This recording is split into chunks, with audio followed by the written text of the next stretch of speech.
Şu anda şehrin en kalabalık noktalarından bir tanesi olan Nathan Road'dayım. Burası normalde şehrin her zaman en kalabalık noktalarından bir tanesi. Şöyle bir kutu maske genelde 250 Hong Kong dolarına kadar çıkabiliyor. Hatta daha da fazla olabiliyor maskenin kalitesine göre. Bakın burada da antibakteriyel jeller falan var. Hemen arkamda, bilmiyorum ne kadar görüyorsunuz. Hemen burada antibakteriyel jeller satıyorlar ve onların da fiyatı tavan yapmış durumda. Birçok yerde restoranta girerken ateşinizi ölçüyorlar ve o şekilde sizi içeriye alıyorlar.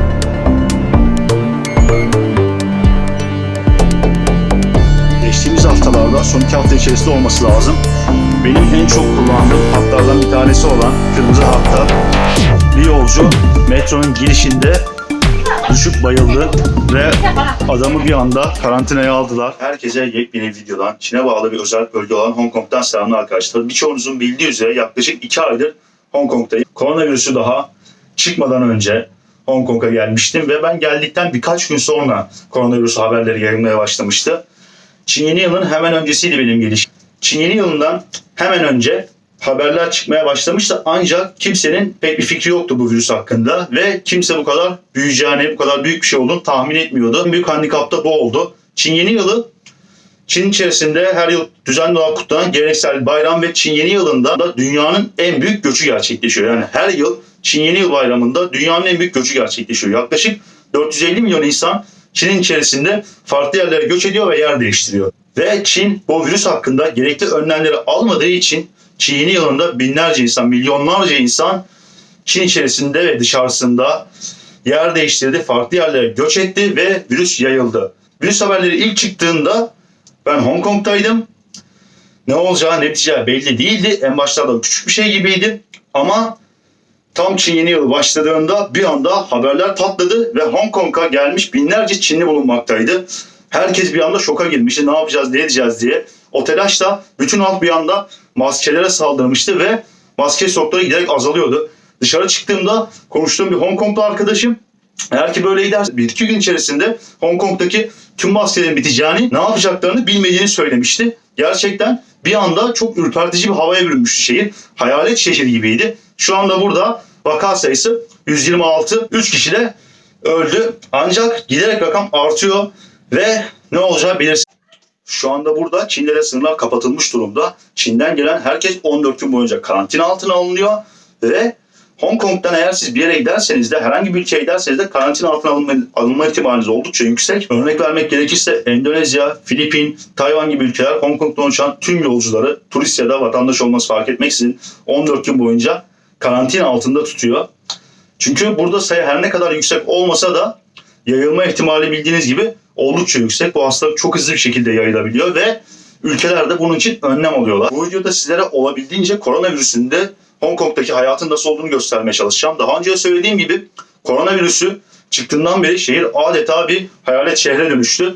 İnsanlar dışarı çıkmaya korkuyorlar, evlerinde kalıyorlar. Okullar şu anda Nisan ayının ortasına kadar tatil edilmiş durumda ve yaklaşık bir aydır da zaten tatilde. Yani yaklaşık 3 aylık bir süreç gibi bir tatil yaptılar okulları. Görmüş olduğunuz gibi ben de sürekli maske takarak geziyorum. Çünkü gerçekten tehlikeli bir durum var. Şimdi dışarı çıkıp size koronavirüsün de hayatın nasıl olduğunu göstereceğim. Bakalım insanlar dışarı çıkıyor mu? Dışarıda nasıl bir hayat var? Hep birlikte göreceğiz. Şu anda şehrin en kalabalık noktalarından bir tanesi olan Nathan Road'dayım. Burası normalde şehrin her zaman en kalabalık noktalarından bir tanesi. Ve gündüzleri burada neredeyse hiç insan olmuyor. Şu anda iş çıkış saati olduğu için biraz kalabalık ancak gün içerisinde doğru düzgün insan olmuyor dışarıda. En kalabalık yerlerdeki insan sayısı dahi virüsten sonra dip yapmış durumda. Ve şu anda görmüş olduğunuz hali fazlasıyla düzelmiş olan hali şehrin. İlk günlerde, ilk virüs haberleri çıktığında kimse dışarı çıkmak istemiyordu. Herkes evlerine kapanmış durumdaydı. Ama sonrasında insanlar yavaş yavaş bu duruma alışmaya başladı ve eninde sonunda kendilerini dışarı attılar. Artık hayat biraz daha normale dönmeye başladı diyebilirim. Eğer ki sayı da artmazsa, umarım ki artmaz, hayat biraz daha normale dönecek. Şimdi burada maske satan bir eczaneye geldim. Şimdi size eczanenin içerisini göstereceğim. Bakın ne kadar çok çeşit farklı maske var ve fiyatları nasıl. normalde virüsten önce bir maskenin fiyatı 1 Hong Kong dolarından başlıyordu. Şu andaysa maske fiyatları tavan yapmış durumda. Şöyle bir kutu maske genelde 250 Hong Kong dolarına kadar çıkabiliyor. Hatta daha da fazla olabiliyor maskenin kalitesine göre. Bakın burada da antibakteriyel jeller falan var. Hemen arkamda, bilmiyorum ne kadar görüyorsun. Hemen burada antibakteriyel jeller satıyorlar ve onların da fiyatı tavan yapmış durumda. Birçok yerde restoranta girerken ateşinizi ölçüyorlar ve o şekilde sizi içeriye alıyorlar. Ellerinde elektronik cihazlar var ve onunla ateşinizi ölçüyorlar. Bu artık giderek yayılmaya başladı şehirde. Görmüş olduğunuz gibi bazı insanlar gözlerini dahi kapatacak şekilde korunuyorlar. Çünkü virüs gözünüzden dahi girebiliyor size, gözünüzden dahi bulaşabiliyor. Yine arkamda burada maske satan bir yer var. Bakın 30 tane maske olan bir paket içerisinde 300 Hong Kong doları. 298 Hong Kong doları fiyatı. Düşünün 30 adet maskenin fiyatı 300 Hong Kong doları. Yani yaklaşık tahminimce 280-270 TL gibi bir şey. Burada tavan yapmış durumda maske fiyatları. Ancak virüs ilk çıktığında çok daha beter bir durumdaydı burası. Adeta maske kıtlığı vardı. Sabah 7'de 8'de dışarıya çıkıyordum ve gördüğüm kuyruklar karşısında şaşkınlığımı gizleyemiyordum. Ağzım açık kalıyordu resmen. Onun dışında şu anda insanlar olabildiğince toplu taşıma kullanmaktan kaçınıyor. Zaten metrolarda her yerde uyarılar var. Ayrı panolar yapmışlar ve panolarda uyarılar yayınlıyorlar. Onun dışında 2 tane metro istasyonu, Çin sınırına yakın olan 2 metro istasyonu kullanıma kapatıldı. Virüs dolayısıyla. Ve şu anda da yine Hong Kong'un en işlek metro istasyonlarından bir tanesindeyim. İş çıkış saati olmasına rağmen görmüş olduğunuz gibi metro istasyonu bomboş. Hatta şöyle arkamı da göstereyim. Doğru düzgün insan yok dışarıda. İnsanlar dediğim gibi olabildiğince toplu taşıma kullanmaktan kaçınıyorlar. Ve şimdi metro istasyonunun içerisine geldim. Hemen hemen her yerde bu şekilde panolarda virüsten korunmak için ne yapılması gerektiğine dair panolar var. Onun dışında bu metro ekranlarında da yani TV gibi olan ekranlarda da virüsten korunmak için neler yapılması gerektiğine dair sürekli bilgiler geçiyor.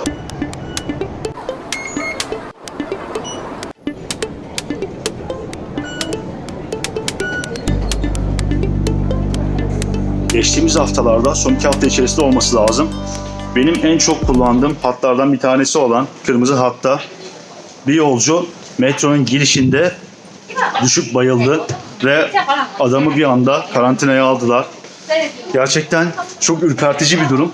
Bir anda insanlar başına toplanıyor ama kimse fazlasıyla yaklaşamıyor korktuğundan dolayı ve kimse müdahale edemiyor, yardımcı da olamıyor.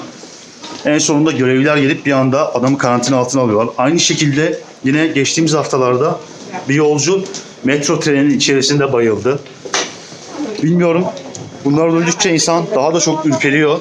Ama en azından şu anda buradaki sayı az ve virüs yavaş yayılıyor. Çok fazla insana yayılmadı ve hayatını kaybeden kişi sayısı çok az.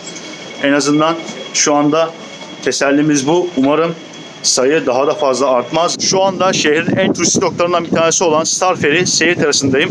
Ancak görmüş olduğunuz gibi neredeyse hiç kimse yok. Bu da şu anda ülkede ne kadar az turist olduğunun bir nevi göstergesi, kanıtı. Şu anda zaten bilmiş olduğunuz üzere birçok ülkede virüsün yayılma hızı çok fazla ve sayı giderek artıyor. İtalya komple karantina altına alındı bildiğiniz gibi.